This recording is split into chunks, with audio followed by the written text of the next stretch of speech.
There was a sign that said, "Restricted area, clear," as they, but part of me, the part that always thinks rules are for other people, decided it didn't apply to me. I thought, what's the worst that could happen? It's a national park, right? It turned out to be one of the biggest mistakes of my life. I was deep in the backcountry of a well-known national park, miles from any of the popular, paved trails. I'd been hiking for hours, chasing that feeling of true wilderness. The air was crisp, the smell of pine was thick, and my only company was the sound of my own boots on the dirt path. It was late afternoon, and the sun was already starting to dip below the towering ridgeline, casting long, dramatic shadows across the forest floor. I knew I should probably start heading back, but my curiosity got the better of me. That's when I saw the first sign. It was nailed to a thick pine tree, weathered but still perfectly legible. Authorized personnel only. A little further on, another one. Nitrogen monoxide trespassing. These weren't the usual friendly brown and yellow Park Service signs. They were stark, white, with bold black letters. They looked old, maybe decades old, but someone was clearly maintaining them. There were no rust streaks, no faded paint. It felt less like a suggestion and more like a serious warning. It gave me the distinct impression that this wasn't just an area they wanted to preserve. It was an area they actively wanted to keep people out of. Instead of turning back, I felt a pull, an almost irresistible urge to see what they were hiding. The official trail veered left, but a faint path continued straight ahead. Right past the signs, I followed it. A few hundred feet in, I came to a dilapidated chain-link fence, mostly collapsed and tangled with overgrown vines. It was more of a symbolic boundary than a real barrier. I stepped over a section of fallen fence, and the change was immediate. It was like stepping into another world. The familiar sounds of the forest, the birds, the insects, the rustling of small animals in the undergrowth, they all just stopped. The silence was heavy, unnatural.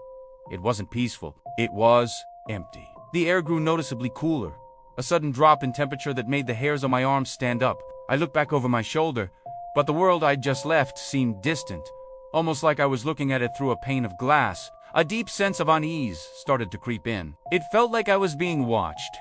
I couldn't shake the feeling that I was an intruder in a place I did not belong.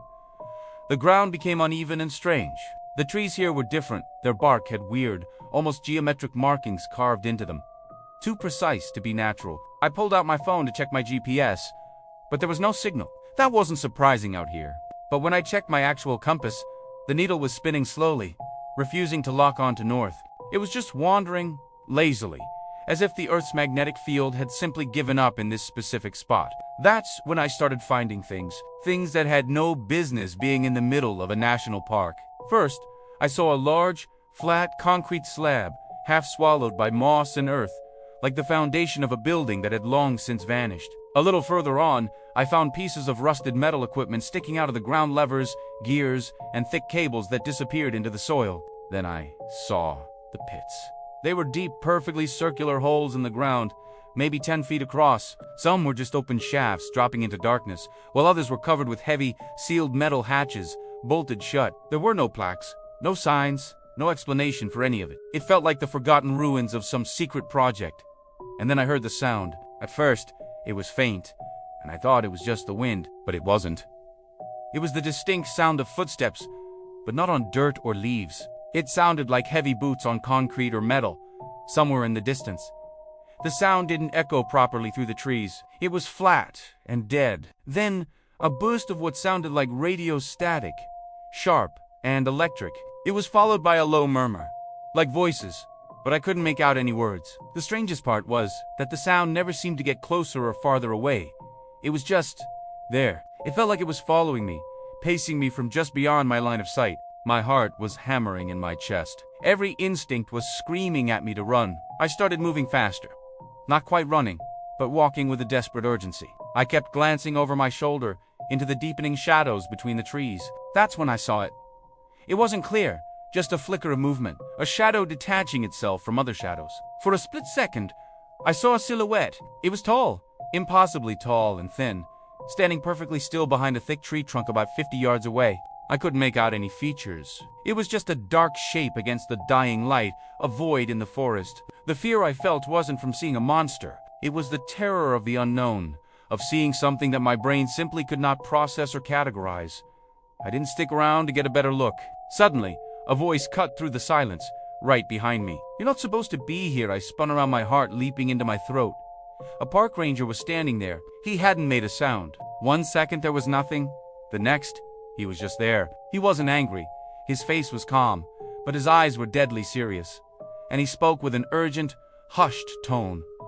"Who are you? What is this place?" I stammered, pointing back towards the strange structures. He just shook his head, a firm, final gesture. "You don't need to know. We need to go now." He refused to answer any of my questions, just repeating, "Let's go." He didn't lead me back the way I came. He took me on a different route, a path that wasn't a path at all, weaving through the dense forest with a confidence that told me he knew every single tree. The whole journey back felt wrong.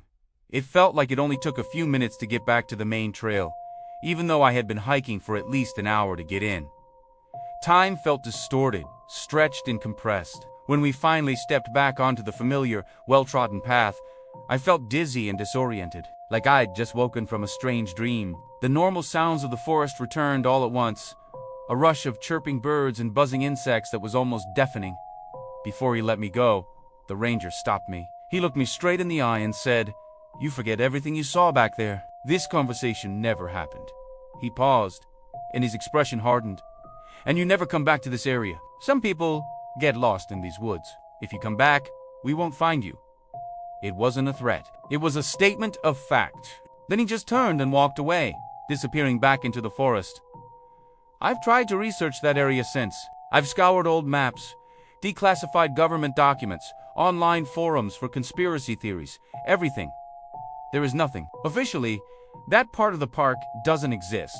There are no records of any construction, any projects, or any restricted zones matching what I saw. It's a complete blank. I wish I could say that was the end of it, but it's not. I still have nightmares about that place, about the silence and the feeling of being watched. And sometimes, Lachiachi night, when the house is quiet, I think I can hear it, a faint sound, like heavy footsteps on concrete, or a brief, sharp burst of radio static from an empty room. I learned my lesson that day. Restricted areas exist for a reason, and some secrets are better left buried in the woods. Thanks for listening. And whatever you do, stay on the trail.